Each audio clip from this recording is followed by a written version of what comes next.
J'ai créé un outil d'IA révolutionnaire qui a transformé notre entreprise en faillite en un empire de 200 millions de dollars, mais le jour de mon mariage, mon père a donné la société à ma demi-sœur, qui avait abandonné l'université. Quand je l'ai confronté, il m'a jeté un billet de 20 dollars en riant, « Voilà ta valeur ». J'ai souri et suis parti en silence, mais le lendemain matin, lorsqu'ils sont arrivés au bureau, je n'aurais jamais imaginé que le jour de mon mariage, censé être le plus beau jour de ma vie, deviendrait celui où je perdrais tout ce pourquoi j'avais travaillé. Mais c'est ainsi que la vie fonctionne parfois. Ceux en qui vous avez le plus confiance sont souvent ceux qui vous trahissent de la manière la plus cruelle. Je m'appelle Helena Carter, et voici l'histoire de la façon dont j'ai bâti un empire, comment on me l'a volé, et comment je l'ai repris sans aucune pitié. Je n'ai jamais été l'enfant chéri, ce titre appartenait à ma demi-sœur, Madison. C'était elle que mon père, James Carter, adorait. Peu importait ce qu'elle faisait, qu'elle échoue, réussisse ou ne fasse absolument rien, elle restait sa préférée. Moi, j'étais celle qui travaillait dur, celle qui restait à Austin, au Texas, donnant tout ce que j'avais pour Carter Tech, l'entreprise familiale en difficulté. Tandis que Madison faisait la fête et abandonnait ses études, je passais des nuits blanches à coder, concevoir et réparer une entreprise en ruine. Carter Tech n'a pas toujours été une puissance de 200 millions de dollars, c'était une société moribonde, au bord de la faillite, lorsque je suis intervenu. Mon père l'avait fondée des années auparavant, mais elle était dépassée, sans avenir. J'ai vu ce qu'il ne pouvait pas voir, une opportunité de révolutionner l'entreprise grâce à un logiciel de marketing piloté par l'IA. J'ai passé des années à développer un outil capable d'analyser le comportement des consommateurs, d'optimiser les campagnes et d'aider les entreprises à augmenter leurs ventes comme jamais auparavant. C'était ma création, mon innovation, mon travail acharné qui avait transformé Carter Tech en l'une des entreprises technologiques les plus convoitées du pays. Et où était Madison pendant tout ce temps? Nulle part. Elle ne s'intéressait pas à l'entreprise, trop occupée à dilapider l'argent de mon père, sautant d'une idée ratée à l'autre. Mais malgré son absence totale de contribution, James la traitait toujours comme une reine. J'aurais dû voir la trahison venir. J'aurais dû m'y attendre. Le jour de mon mariage devait être un jour d'amour, de célébration et de nouveau départ. C'était censé être la seule journée où je ne penserais pas au travail, à Carter Tech, à la lutte pour la reconnaissance. J'aurais dû savoir que ce ne serait pas le cas. La salle de réception était remplie de familles, d'amis et d'associés d'affaires, des gens qui m'avaient vu construire Carter Tech à partir de rien. J'étais aux côtés de mon mari, savourant un rare moment de bonheur. Lorsque mon père s'est levé pour porter un toast, j'ai souri, espérant qu'il dirait enfin à quel point il était fier de moi. J'attendais les mots que j'avais toujours voulu entendre. Puis il a prononcé une phrase qui a figé la salle dans le silence. « Aujourd'hui n'est pas seulement le jour du mariage d'Helena », a-t-il déclaré en levant son verre. C'est aussi le début d'un nouveau chapitre pour notre entreprise familiale, et je suis fier d'annoncer qu'à partir de maintenant, Madison prendra la direction de Carter Tech en tant que PDG. J'ai eu l'impression de recevoir un coup de poing dans l'estomac. Mon sourire s'est figé, mon souffle s'est coupé, et mon esprit s'est emballé en tentant de comprendre ce que je venais d'entendre. J'ai regardé mon père, attendant qu'il se corrige, qu'il admette que c'était une blague. Mais son regard m'a tout dit. C'était prévu. C'était réel. Les murmures ont commencé dans la salle. Certains invités ont échangé des regards gênés, d'autres ont simplement détourné les yeux, trop mal à l'aise pour croiser le mien. Et juste au moment où je pensais que mon père ne pouvait pas m'humilier davantage, il s'est approché, a sorti un billet de 20 dollars froissé de sa poche et me l'a tendu avec un sourire narquois. C'est tout ce que tu vaux. Le silence était absolu. Je pouvais sentir le poids de chaque regard posé sur moi. J'entendais Madison rire doucement à côté de lui, savourant son nouveau titre. Je savais qu'ils attendaient une réaction de ma part, des larmes, de la colère, une scène. Mais je ne leur ai pas donné cette satisfaction. J'ai pris une profonde inspiration. Mes doigts se sont resserrés autour du billet, mon cœur battait à tout rompre, mais mon visage n'a laissé transparaître aucune émotion. Au lieu de ça, j'ai esquissé un sourire froid et calculé. J'ai soigneusement plié le billet, l'ai glissé dans ma robe et regardé mon père droit dans les yeux. « Merci, papa », ai-je dit d'une voix calme et posée. Cela signifie tout pour moi. Puis, je me suis retournée et suis partie. Pas une larme. Pas un mot de protestation. Parce que ce n'était pas fini. Cette nuit-là, alors que mon père et Madison célébraient leur victoire, je me suis assise seule dans mon bureau, entourée de l'empire que j'avais construit, les brevets, les contrats, les dossiers portant mon nom. Ils pensaient m'avoir tout pris. Ce qu'ils ne savaient pas, c'est que je m'étais préparée à ce moment toute ma vie. Ils n'avaient aucune idée de ce qui les attendait, et lorsqu'ils le découvriraient, il serait trop tard. Je n'ai pas dormi cette nuit-là. Tandis que Madison et mon père fêtaient ma chute, buvant du champagne et savourant leur soi-disant victoire, je suis resté dans mon bureau, concentré sur l'essentiel, mon travail, mes brevets, mes contrats et les personnes qui avaient réellement construit Carter Tech avec moi. Ils pensaient avoir tout pris, mais ils se trompaient. Je n'allais pas crier. Je n'allais pas supplier. Je n'allais pas gaspiller mon souffle à essayer de convaincre mon père qu'il avait fait une erreur, car ce n'était pas une erreur. C'était un choix. Et maintenant, c'était à moi d'en faire un. À minuit pile, j'ai allumé mon ordinateur portable. Mes mains étaient stables, mon esprit affûté, calculateur, dangereux. J'avais été sous-estimé toute ma vie. Ça s'arrêtait ce soir. J'ai commencé par un simple email. Il était adressé aux 20 plus gros clients de Carter Tech, ceux qui avaient signé des contrats non pas avec l'entreprise, mais avec moi personnellement. En affaires, la loyauté compte, et j'avais passé des années à bâtir des relations avec les clients les plus influents du secteur. Leur confiance n'était ni en Carter Tech, ni en mon père, ni en Madison. Elle était en moi. Je leur ai rappelé cela. En pièce jointe, il y avait une clause que j'avais insérée dans leur contrat des années auparavant. Elle leur permettait de résilier leurs accords si je n'occupais plus de poste de direction. Puis, j'ai attendu. À 3 heures du matin, ma boîte de réception explosa. Une à une, les réponses affluèrent, toutes disant la même chose, ils ne renouvelleraient pas leur contrat avec Carter Tech sous la nouvelle direction. Ils s'attendaient à un plan de transition me concernant personnellement. Des millions de dollars en contrats envolés. Carter Tech commençait déjà à s'effondrer. Mais je n'en avais pas fini. Tandis que mon père et Madison se félicitaient, ils avaient oublié un détail crucial. L'outil de marketing alimenté par l'IA, qui avait transformé Carter Tech en un empire de 200 millions de dollars, n'appartenait pas à Carter Tech. Il m'appartenait. Des années plus tôt, lorsque j'avais développé ce logiciel, j'avais pris soin d'enregistrer toute la propriété intellectuelle sous ma société privée, Eorp Technologies. Carter Tech ne l'avait jamais possédé. Ils avaient seulement bénéficié d'un accord de licence pour l'utiliser, un accord que j'avais le pouvoir de révoquer. Et je l'ai fait. En quelques frappes sur mon clavier, Carter Tech perdit l'accès à la seule chose qui lui donnait de la valeur. Au lever du soleil, l'empire que mon père m'avait volé était déjà en flammes. À exactement 9 heures du matin, j'entrai dans les bureaux de Carter Tech. Je ne me faufilais pas discrètement. Je franchis la porte d'entrée la tête haute. Les employés chuchotaient, certains défilaient sur leurs écrans, la panique se lisant sur leurs visages. Ils savaient déjà que quelque chose n'allait pas. Tout dans le bureau semblait différent, instable, comme un immeuble sur le point de s'effondrer. Puis Madison surgit dans le hall, ses cheveux parfaitement coiffés en désordre, son visage pâle de choc. Elle me tendit son téléphone sous le nez, exigeant des explications. Je jetai un œil à l'écran. C'était un email de notre plus gros client, contrat résilié, avec effet immédiat. Je penchai légèrement la tête.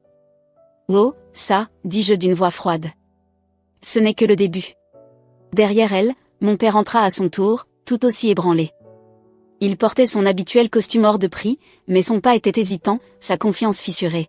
« Helena » commença-t-il d'une voix plus basse, plus prudente qu'à l'accoutumée. « Soyons raisonnables. » J'eus presque envie de rire. Maintenant, il voulait être raisonnable. Je l'ignorai et passai devant eux, me dirigeant droit vers la salle de conférence des cadres. Je tapai sur l'écran de ma tablette, et le grand moniteur s'illumina. J'affichai 3 documents. Le premier était ma lettre de démission officielle, effective immédiatement, indiquant que je ne faisais plus partie de Carter Tech. Le deuxième était un dossier contenant les clauses de résiliation signées par nos principaux clients, montrant qu'ils quittaient la société parce que j'étais parti. Le troisième était l'acte de propriété légale prouvant que le logiciel d'IA, la base même de l'entreprise, m'appartenait, et que leur licence venait d'expirer. Je me tournai vers eux. « Vous vouliez me mettre dehors », dis-je posément, observant la couleur quitter leur visage. « Félicitations, vous avez obtenu ce que vous vouliez. » Mon père regarda les documents, ses mains tremblantes. Sa voix était plus basse à présent, presque suppliante. « Nous pouvons arranger ça, Helena. Parlons-en. » « Parler » répétai-je, un sourcil levé. « Comme tu as parlé avec moi à mon mariage, quand tu m'as tendu un billet de 20 $ en me disant que c'était tout ce que je valais. » Le sourire arrogant de Madison avait disparu. Elle murmura, « Tu l'as fait exprès. Tu as planifié tout ça. » Je croisai son regard furieux avec un calme glacial. Non, Madison. J'ai passé 10 ans à bâtir cette entreprise, et toi et papa me l'avez volée en une seule nuit. Je me penchai légèrement vers elle, plantant mes yeux dans les siens. Je viens simplement de la reprendre. Avant qu'il ne puisse répondre, le directeur financier frappa à la porte, le visage blême comme un fantôme. Il se tourna vers mon père et dit, « James, nous avons un grave problème. Nos investisseurs se retirent, les employés démissionnent, et sans le logiciel d'Elena, nous n'avons plus rien. » Un silence pesant et étouffant envahit la pièce. Mon père, l'homme qui autrefois me regardait de haut en me disant que je ne valais rien, était en train de voir tout ce qu'il possédait partir en fumée. Madison, la soi-disant PDG, restait figée, réalisant qu'elle n'était qu'un titre vide, sans aucun pouvoir. Je pris mon sac à main, redressai ma veste et marchai vers la porte. Juste avant de sortir, je me retournai une dernière fois. Je sortis de ma poche le billet froissé de 20 $ que mon père m'avait donné à mon mariage et le brandis devant lui. Au fait, dis-je, la voix teintée d'amusement, je n'en aurai plus besoin. Puis je le laissai tomber sur la table, me retournai et sortis. Je ne regardai jamais en arrière. Quand je quittai Carter Tech ce matin-là, je savais que je n'y remettrais jamais les pieds.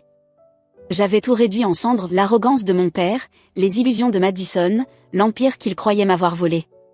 Ils n'avaient encore aucune idée de l'ampleur des dégâts, mais ils allaient bientôt le découvrir. La véritable tempête ne faisait que commencer. À midi, la nouvelle s'était propagée comme une traînée de poudre.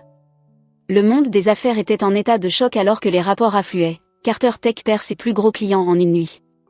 L'entreprise en crise. Démission de masse après un bouleversement à la direction. Exclusif, conflit sur la propriété du logiciel d'IA de Carter Tech. Que va-t-il se passer? Les médias se régalaient. Les investisseurs paniquaient. Les employés tentaient de comprendre leur prochain mouvement. La valeur des actions s'effondrait. Et mon père? Il se noyait. À 13h, mon téléphone vibra.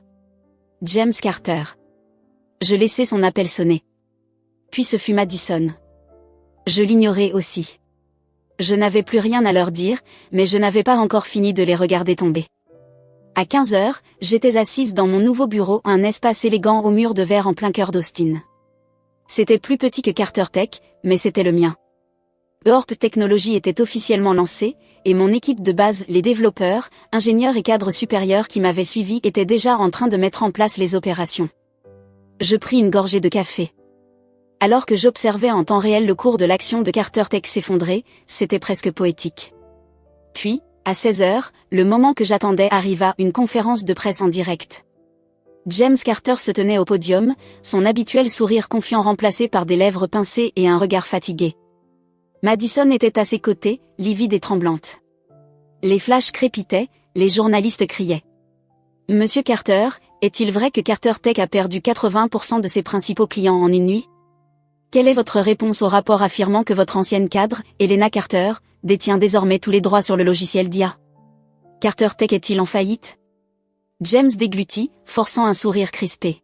« Nous avons rencontré quelques défis récents, mais Carter Tech reste solide. Nous travaillons sur des solutions. » « Êtes-vous en discussion avec Elena Carter pour sauver l'entreprise ?» demanda un journaliste, et James tressaillit à l'entente de mon nom. C'était tout ce que j'avais besoin de voir, ils avaient perdu. Plus tard dans la soirée, je reçus un message de Madison. « Elena, retrouve-moi s'il te plaît. Juste une conversation. » Je fixai le message. J'avais presque envie de rire. Pendant des années, Madison m'avait traité comme si je n'étais rien. Elle s'était tenue aux côtés de mon père pendant qu'il me volait mon succès. Elle avait ri de mon humiliation le jour de mon mariage, et maintenant, elle me suppliait. J'acceptais de la rencontrer, non pas parce que je me souciais de ce qu'elle avait à dire, mais parce que je voulais le voir de mes propres yeux. Nous nous retrouvâmes dans un restaurant discret, un endroit qu'elle avait choisi, probablement dans l'espoir que personne ne la voie. Lorsqu'elle entra, elle ne ressemblait plus à la femme confiante et arrogante qui m'avait pris le titre de PDG. Elle avait l'air abattue. Sa robe de créateur coûteuse avait été remplacée par quelque chose de simple. Son maquillage était plus léger, sa voix plus douce. Je la laissai s'asseoir en premier. Je pris mon temps avant de parler. « Alors, dis-je enfin en m'appuyant contre mon siège, qu'est-ce que tu veux ?» Elle hésita, remuant son verre comme si elle cherchait ses mots. « Je ne savais pas, finit-elle par dire. Je n'avais aucune idée pour les contrats, pour le logiciel, pour rien de tout ça. Je haussai un sourcil et elle releva les yeux vers moi. Dans son regard bleu, je vis quelque chose que je n'avais jamais vu auparavant, de la peur. Carter Tech est en train de s'effondrer, Elena, dit-elle d'une voix brisée. Papa, il perd tout. Les investisseurs se retirent. Nous n'avons pas le logiciel d'IA, et nous ne savons pas comment le remplacer.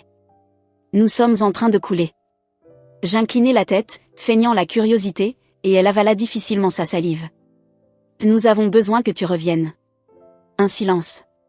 Puis je laissai échapper un léger rire. Le visage de Madison se tordit de désespoir. Je sais qu'il a fait une erreur.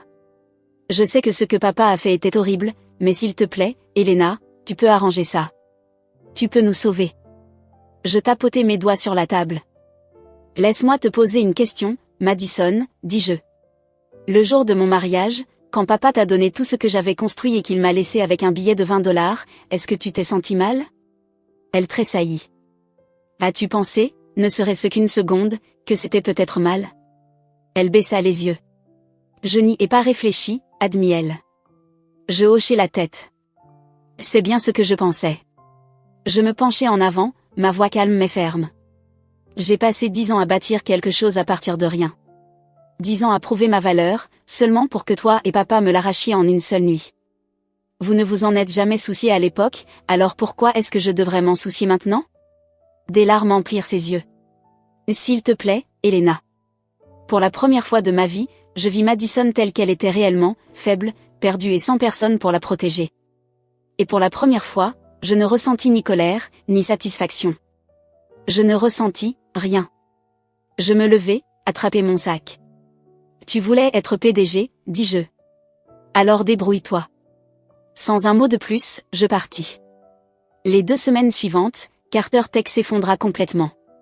Les investisseurs se retirèrent un à un. Les employés démissionnèrent en masse. Le logiciel de remplacement échoua lamentablement, et les clients refusèrent de revenir. Puis vint le coup de grâce. Le conseil d'administration organisa un vote. James Carter fut destitué de son poste de président. Madison fut forcé de démissionner. Carter Tech déclara officiellement faillite peu après. Pendant ce temps, Ecorp Technology prospéra. En moins de 3 mois, j'avais triplé la valorisation de mon entreprise, signé des contrats de plusieurs millions de dollars et pénétré de nouveaux marchés. Je n'avais pas seulement gagné, j'avais dominé. Et mon père, Madison, il n'était plus qu'une note de bas de page dans un monde des affaires qui n'avait plus de place pour eux. Un soir, après que tout se soit stabilisé, je reçus une lettre. Elle venait de mon père. Je ne l'ouvris pas. Je la plaçai dans le même tiroir que le billet froissé de $20 qu'il m'avait donné cette nuit-là. Je n'avais jamais eu besoin de son approbation. Je n'avais jamais eu besoin de son amour, et encore moins de ses excuses. J'avais prouvé ma valeur non pas à eux, mais à moi-même. Parce qu'en fin de compte, la réussite était la seule revanche dont j'avais besoin. Dans les mois qui suivirent, ma vie changea d'une manière que je n'aurais jamais imaginée.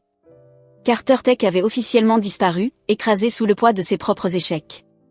Mon père, James Carter, avait tout perdu, son entreprise, sa réputation, son influence. Madison était tombé dans l'oubli, son bref moment de pouvoir s'évanouissant aussi vite qu'il était venu. Et moi? J'étais exactement là où je devais être. Ecorp Technology dépassait toutes mes attentes. Les mêmes clients qui avaient tourné le dos à Carter Tech s'étaient empressés de signer de nouveaux contrats avec moi, et à chaque accord, la valeur de mon entreprise grimpait. Ce que Carter Tech avait mis une décennie à accomplir, je l'avais bâti en quelques mois à peine. Les investisseurs faisaient la queue pour travailler avec moi, m'offrant des ressources et des partenariats que je n'avais jamais eus sous l'autorité de mon père. Les mêmes personnes qui ignoraient autrefois mes contributions me considéraient désormais comme une leader. Et pour la première fois de ma vie, je ne me battais plus pour la reconnaissance. J'avais déjà gagné. Un soir, assise dans mon bureau surplombant la skyline d'Austin, je repensais au passé, aux longues nuits passées à bâtir quelque chose, pour tout voir réduit à néant, aux années à chercher l'approbation d'un père qui ne voyait pas ma valeur, à la douleur de la trahison. Mais tout cela n'avait plus d'importance. La vérité, c'est que je ne portais plus le poids de leur rejet. Je n'avais plus besoin de validation. J'avais prouvé ma valeur pas à eux, mais à moi-même. Quelques jours plus tard, je reçus une invitation par courrier. Elle venait de l'ancienne école de commerce de Madison, qui me demandait d'être la conférencière principale de la cérémonie de remise des diplômes.